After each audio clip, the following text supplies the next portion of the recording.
I sold everything. Sometimes there's a scammer. Sometimes they're asking you for money. Yeah. Sold my passport. Hi, what's your name? I'm Chad Rainey.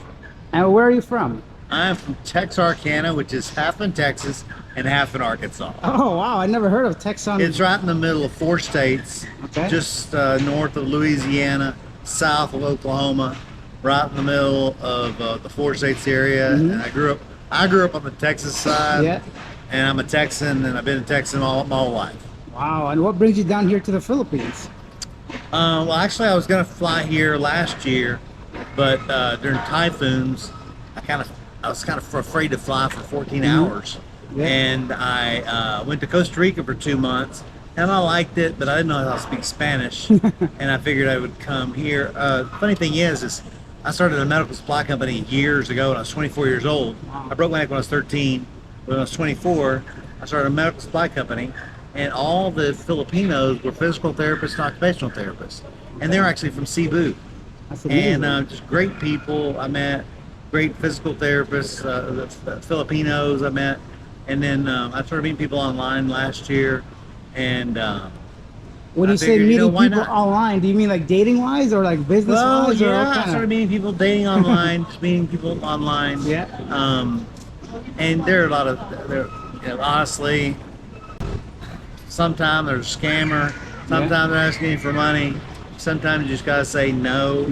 And but you know what? But once I got here, I didn't want to meet online. And now I don't. Now I literally I run into people. And I don't know. Online dating. It's hit or miss, right? Like you don't really know what kind of batch of people you don't know if it's going to be a transgender or they're not. They say they're a woman, but they're really not a woman. Like, whoa, that's a surprise. I don't want to deal with it. And now you just mentioned a few minutes ago about you broke your back. Did you say? I broke my neck. You broke your neck. I broke my neck on a 3-wheeler in 1983. That was whenever the 3-wheelers were very dangerous.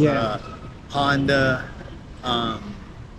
came out with these 3-wheelers. Said he's ride on follow the leader. He's on a Honda. Okay. That was their motto or whatever, right? The old tagline. And I met some friends, and I was at a church camp called Brook Hill, and I met a friend, and his dad was very successful up in Little Rock, and I had no idea. And I went and met him, and then we hopped in the 3-wheeler, rode around, and I came home. I told my dad, I was like, Dad, this would be awesome for you going hunting, because my dad was a big hunter. And I thought it would be awesome. And I hopped on it one day. I came home from school, and I was making a turn, and I put on the brakes and threw me over the handlebars, down 10 feet, into the ditch, and I broke my neck. And then. And is that while you're in a wheelchair, I guess? Yeah. 40 years ago. Oh my goodness, 40 years. Yeah. And there's no medical advancements. I mean, I always see something going on, but at that time, I was one of the first people in that area. There's a place called LifeNet in the area, and where they take the helicopters and they take people to bigger cities. They take them to Houston or Dallas or Little Rock or wherever. For better health care. And 16 hours after I broke my neck, they took me in a helicopter from Texarkana to Dallas. And for 6 months I was in Dallas in the hospital. But that was just the very beginning. I was now they've been 14,000 flights. Wow. I was number 21. That's incredible. And I feel like I always told the guys, like, he told me I was number 21. I was like, I like 21. I like to play blackjack. I like that number. You know? So I was very blessed at a certain time. The doctor said, some of them said I would never walk again. Some of them said I would never be able to do this, do that. And then I walked across stage, got my diploma. And at that point I said, you know what? I'm not going to walk anymore. I accepted that I couldn't walk. And how is that in the Philippines? Because I know as far as infrastructure goes, a lot of, I assume, struggling with ramps and things like that everywhere. Yeah, it's not the funny thing is, when people told me it's not accessible, I was like, oh, you don't know what you're talking about. I got here like, yeah, it's not very accessible.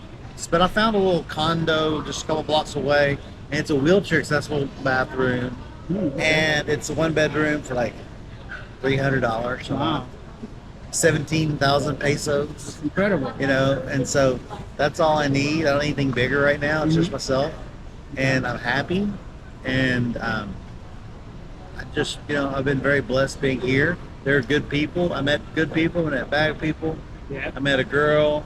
She was very jealous, and I asked her to go home. So she went home. So, you know, it's just a hit or miss sometimes. But there are good people and there are bad people. You never know For sure. who you're going to meet, where you're going to meet them. Just so you know, in my wheelchair, I go from here to the mall, the other mall. I don't go on the sidewalks. Yeah. I'm in the street. I see. I drive in the streets, and always there's always people on bicycles, people on motorcycles, jeepneys, or there's. I mean, I'm like, Yeah. I'm afraid of being hit by a jeepney or anything else. But you know, it's just, it is what it is. There's some problems. I mean, thing is somebody in a wheelchair here. It's not the most accessible place to live, Okay. but I live right across the street. I live 2 blocks away. Two blocks away from the mall here. I come eat here, and I meet friends here. I met people through the alcohol and AA meeting. Yeah. I met people at AA meetings, and I met people that are drinking beer on the fourth floor in the social room. Okay. You know, the social room. So, and I met a lot of people. I met a guy who he owns his own island and his own house on his own island, My goodness. and he has a condo here. So I mean, I met people from Norway, people from. All around the world, right? There's people from everywhere here. Where are you from? I'm from Canada, yeah. Huh. So a lot of Canadians here, Americans. A lot of Canadians, a lot of people from UK, a lot from Australia, Liechtenstein. I got from Liechtenstein, and there's only like 30,000 people Yes, that small live number. on the country of Liechtenstein, and it's the richest people in the world live there. Yeah. I had no idea. I'm like, it just. I met a guy from South Korea, and he lived in California. Then he moved here, and he's married to a Filipino. It's just, you know, there are people that when they find a good woman, and they're very caring. Yeah. There's a lot of people that have a lot of love. They're more empathy. Yeah. They're good people, but you know, I just think that it's kind of the. Like any country, there's gonna be opportunists, right? They try to, like, you know, obviously if you have a little bit of money or are successful, like any other place. Yeah, I'm they might happier try to- here than I am in our country now. And what is the reason for that? I'm curious. Like, why would you choose to live in the Philippines instead of the U.S.? Many people dream to go to America. So what is it that brought I'm you not here? happy with our country. Yeah. I'm not happy with our president. I think, you know, he needs to retire. I think he needs. I don't want to get into politics. Yeah. I don't want to get into politics, but I just think that, you know, maybe somebody needs to step up from the Democratic side and then Republican side, and then just go toe to toe Got it. with somebody that can get a younger president or get somebody, you know. Somebody different. I wasn't a huge Trump fan, but Yeah. Trump. I mean, but now, in my opinion, Hillary Clinton, she had files Yeah. she left with. They never filed anything against her. Yeah. I mean, a lot of people have taken their stuff in the past, and Yeah. I just don't. I don't There's agree always with. something with politics anyways, right? So I'm curious, would you like stay here permanently? If you meet like a very nice Filipino, you said you're single, right? Yeah, I'm single. I just extended. I got here 8 months ago. I extended my passport for 6 more months. Yeah. I did for 6 more months. If I go somewhere, I have a 10-year visa for my country. I love my country, and I love my family, Yeah. but my mother has Alzheimer's, and it's hard to go see her, I could and imagine she that. can't talk to me like she used to. And my parents just celebrated their 60th wedding anniversary. 60. 60 Wow, years. man, that's amazing. So hopefully you'll get there soon too, right? Yeah. Now, so this is a place you can see yourself retiring if you meet the right person and things like Yeah, and if I do, man, I've found people that have land on other islands, Yeah. and I would, I've been to Makati Mhm. and Manila, and it's just so busy. It was like being in New York City. It was like I didn't want the junk. I don't want it to be like Yeah. but I like it here. It's just Cebu City. There are better doctors here. There are better. I met nurses there, doctors here, amazing people. Yeah. Veterans. I've met a lot of veterans. Yeah, a lot of vets There's a here, lot yeah. of veterans that come here to live here. It's so much cheaper. I mean, you can live. I mean, you can't live for. I don't think people can live here for $1,000 a year Yeah. necessarily. But people always put stuff on YouTube and they say Yeah. live for $1,000 less. Like No, it's not always right. clickbait But to try to get you to- 3,000. Yeah. 3,000, you can be a king here. I mean, it's just so much cheaper to live. I ate lunch. I mean, I like Thai food. I like Vietnamese food. You got everything here, huh? I just had tacos for lunch. I mean, you can have whatever you want. There's places when you go to like different stores, you can't get certain things. You'll never be able to get everything that you want in the USA or Canada. I see. There's always As far- something you that's can't get missing, right? Canadian, as far as Canadian bacon, you can't get it. keep You're not doing going to get that, egg McMuffin. You're not Yeah. going to get egg McMuffin. It's just different. But but if you can accept those things, it's very minor changes. Yeah. It's very minor change. I'm so much happier here. I've written several books and I'm finishing my book Oh, called wow. Trust Your Passion. Mhm. And it'll be up on Amazon in the next Okay. couple of months. And I'm happier and That's all that matters, right? Like, I mean, in life, if you're happy, everything else is like secondary, right? And everything positive would be just a bonus. So I'm glad that you're having a great time here. Any final advice or anything you want to tell people that are considering coming to the Philippines that are man, not sure? if you're gonna come here and you're in a wheelchair, get a hotel room. Mhm. Find a hotel room online. I like being here within this is called the Cebu Business Park. Okay. I like it. It's a safer neighborhood. Yeah. It's very safe. There are cameras on every corner, everywhere. So there's not gonna be. I don't see any crime at all. Okay. I don't see any crime. When I was in Costa Rica, I was downtown Costa Rica, San Jose, and I saw a guy. These two guys went behind this big black guy, and they pulled his black chain off the back of his neck and ran in different directions. Wow. I've never seen any kind of crime. Okay, a lot of people are concerned about safety in the Philippines too. I told somebody the other day I was in the Philippines and they were abroad. They're like, Philippines, isn't it dangerous there? I'm like, no, I haven't seen anything personally. No, I've never seen. I mean, I will say this. My little backpack. I carry my backpack right here. Uh-huh. One day, over behind me, I've been in real estate for 10 years. Okay. And I sold about 1,000 houses over the last 10 years. I was with Remax, and then I was with Keller Williams. And then my point is and so I'm still in real estate, and I'm working at night. I call people in the U.S., Mhm. and it may be 3 in the morning there, but it may be 2 o'clock in the afternoon there. So it's a 13-hour difference. Yeah. Actually, back then it was a 14-hour difference. And I call people in the middle of the night to talk about business, and at some point I'll come out here and have a cup of coffee, and I fall asleep. And so I took my backpack off and I sat it down, and I fell asleep for an hour. Somebody ran by and I grabbed my bag, Yeah. stole my passport, stole my Kindle, stole my iPhone, stole everything. They didn't steal my phone, but they stole my extra phone, my Yeah. local phone I had here. So it's the only thing I've ever seen. If you're ever here, hold your personal items closely, Yeah. whether it's McDonald's, wherever it is. Don't get too You- comfortable. You watch out for grab your phone, Yeah. hold your phone in your hand, just be careful. Yeah. That's the only thing I see. Sometimes people steal your phone. Mhm. If it's a G phone, they just pull a card out, Yeah. sell it online or That's it. whatever. I like it here. I've never been here before. My grandfather, he was here in World War II. Okay. And he shipped a coconut back to my grandmother. Wow. And I've had that up on my shelf Oh, wait.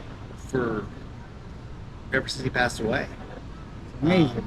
Anyway, but he was in the war, and he was here and in the Philippines, but he sent a coconut back to my grandmother in Texarkana, and so when I left, I took my coconut to my dad. I said, I'm going to Costa Rica. I don't know where I'm going to go after that, and I saw my sister, told her, I'm going away for a while. I sold everything Yeah. I had. I got rid of my van. I don't need all that stuff anymore. A friend of mine, he has a van here. I can rent his van. I need a van to rent here. Yeah. If I stay here a long time, I'll buy a van here. Okay. But it's just less bullshit. Yeah. Okay. Gotcha. The end of it, basically, it's a night. The weather, it's what 85 degrees right now. You get a little. You can see me wiping my sweat throughout the whole incident. It's still humid. It's still humid, but Yeah. we just started the rainy season. Yeah. Rainy season just started, and so and the typhoon, we just missed the typhoon. So typhoons happen. I know that. I've had virtual assistants for 15 years. Okay. I hired them 15 years ago for $300 a month. Mhm. Worked 40 hours a week. Wow. For And what did they help you with specifically? building websites. I built a website, and I told them to do all the content, Okay. create all the content for all the pages. Nice. I used to do inspirational speaking for a while. Yeah. I've done everything. Okay. I've been in insurance. I've been in real estate. I was gonna say, what are you using right now for income? Like, are you fully retired? Do you have some sort of? I had the first lawsuit in the state of Texas against Honda, Okay, so and that was the time in 1983, 1985. I'm sorry, 1983, 1988. Those 5 years, there were 1,000 people that were killed on three-wheelers, my goodness. and there were 350,000 people in the ER. Wow. So it was a crazy period of time. I took action. My dad and my good friend, who's a lawyer, we had a big lawsuit, and we were gonna sue him. Yeah. And we took him to court, and then they settled out the weekend before we went to court. And That was your. my dad took the settlement. He said yes, and I'm a fighter, and the thing is I've been very blessed, but at the same time, I made a lot of changes, positive changes. Yeah. I was in People magazine. I was on TV shows. Gary Collins, one of the girls from the Charlie's Angels, Yeah. Jacqueline Smith, and it was crazy in the '80s. I mean, I got out of my cab, and Run DMC got into my cab. It was just like Wild times, huh? It was a crazy time in my life, and I brought in 83 and 88. I walked across the stage, got my diploma. But in those 5 years, 1,000 people were, and then in 86, they took them off the market. So I mean, we think between not just we had a lawsuit, but also they asked to be at People magazine. I said sure, we would love to. So they flew here to visit me, to take photos, and then the next day, after that, then they called my mom and said, would you come out to be in LA Yeah. to be on TV? And my mom said yes. We're going to stay for a couple of days. We're not just going to Okay, fly there and yeah. fly back. So it's just been a different world. It was crazy. I mean, I remember calling my friends from a cell phone in LA in a limousine, because they pick us at limousines every time. I was like, guess where I'm calling you from? It's like 80, it's like 85. It was different back then. All right, man. Well, thank you so much for your time and for all the experience you shared. It's so good to meet you. I've seen you interviewing people, and I never knew where. And I got here, and I was like, you talk to people at Ayala Mall, and I saw you just meeting other people, and then I saw you talk to somebody else. I was like, That's the same guy. So, Yeah, well, listen, thanks for saying hi. I appreciate that because a lot of people would be interested in your story. They might be in a wheelchair themselves. They want to know if it's okay to come here or just have questions, right? And it's always good to hear someone's story. And you seem to have an incredible one. You're very strong, of course, and I appreciate you saying hello to me. Yeah, exactly. And also my website will be trustyourpassion.com. That will go live soon, so you can see there also. Thank you for your time. Thank you, man. Take care. Leave your comments down below. Let me know what you think of this American gentleman that's living in the Philippines now instead of the US while still being disabled. Share your thoughts. If you take your time to write it, I'd take your time to respond. And if you found this video entertaining, interesting, or just want to show your support for myself living abroad, please hit that like button, share this video, consider becoming a member of the channel, and I'll see you guys in the next one. Bye.